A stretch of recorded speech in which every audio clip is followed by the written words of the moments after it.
রা সেনগুপ্ত কিংবা বসাক এ নিয়ে এক বিরাট ধাঁধার ব্যাপার পাড়ায়।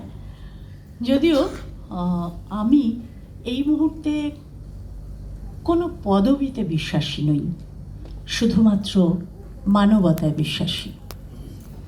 কোনো কিছু যা আমার পূর্ব যা কিছুকে ধারণ করে, সেই ধারণ যদি জাতপাতের বিষয় হয়, তাহলে আমি একেবারেই সেটা বর্জন করতে চাই। আর এই মুহূর্তে আমরা যাকে নিয়ে আমাদের আজকের এই অনুষ্ঠান, কবিগুরু, যিনি সবার আগে মানবতাকেই আশ্রয় দিয়েছিলেন। রাখিদির সুদর্শনা এই অনুষ্ঠানে আমাকে আবৃত্তি করতে বলেছেন রাখিদি। আমি নিজেকে ধন্য মনে করছি। আর এখানে যারা রয়েছেন তাদের সকলের জন্য এই অস্থির সময়ে আমার পক্ষ থেকে অনেক অনেক শুভেচ্ছা রইল। আমরা যেন মানবতার পূজারী হয়ে উঠতে পারি। আসলে আমি প্রথমেই আমার নিবেদনে যে কবিতাটি রেখেছি সেটি কবিগুরু রবীন্দ্রনাথ ঠাকুরের আফ্রিকা। যথার্থভাবেই ভৌগোলিক, রাজনৈতিক, সমাজতান্ত্রিক সব দিক থেকেই এই কবিতাটি এতটাই কালজয়ী যে আমার মনে হয় এটা সব সময় আমরা উচ্চারণ করতে পারি।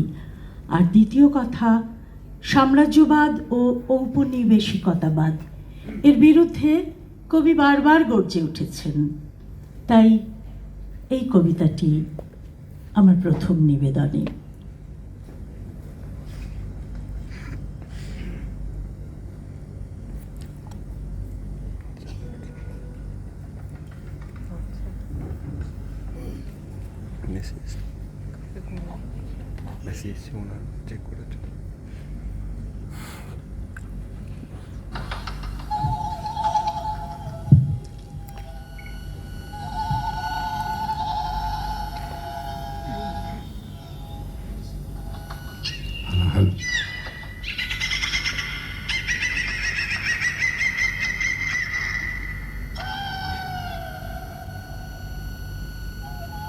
উদ্ভ্রান্ত সেই আদিম যুগে স্রষ্টা যখন নিজের প্রতি অসন্তোষে নতুন সৃষ্টিকে বারবার করছিলেন বিধ্বস্ত, তার সেই অধৈর্যে ঘন ঘন মাথা নাড়ার দিনে রুদ্র সমুদ্রের বাহু প্রাচী ধরিত্রীর বুকের থেকে ছিনিয়ে নিয়ে গেল তোমাকে।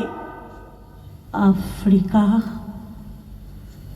বাঁধলে তোমাকে বনস্পতির নিবিড় পাহারায়, কৃপণ আলোর অন্তঃপুরে।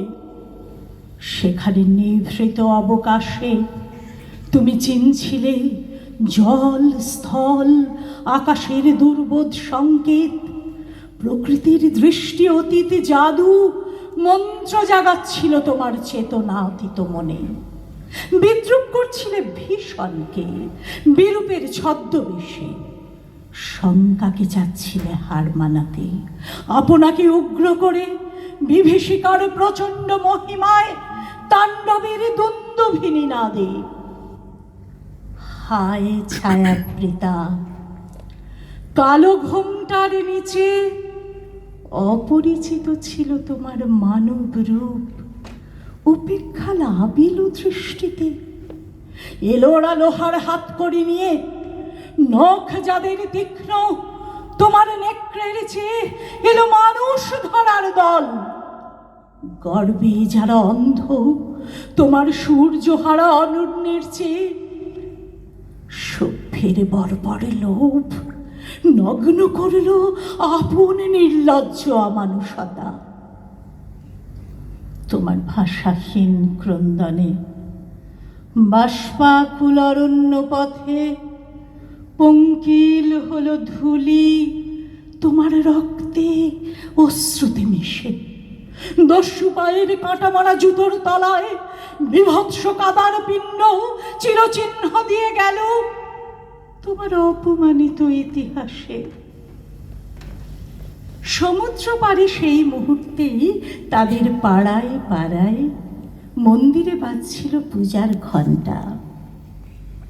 সকালে সন্ধ্যায় দয়াময় দেবতার নামে শিশুরা খেলছিল মায়ের কোলে, কবির সঙ্গীতে বেজে উঠছিল সুন্দরের আরাধনা।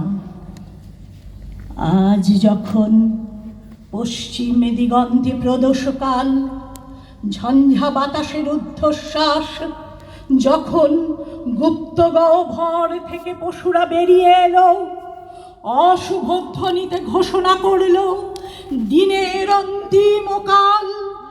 এসো যুগান্তের কবি, আসন্ন সন্ধ্যার শেষ রশ্মিপাতে দাঁড়াও ওই মানহারা মানবীর দ্বারে, বলো ক্ষমা করো হিংস্র প্রলাপের মধ্যে, সেই হোক তোমার সভ্যতার শেষ পুণ্যবাণী।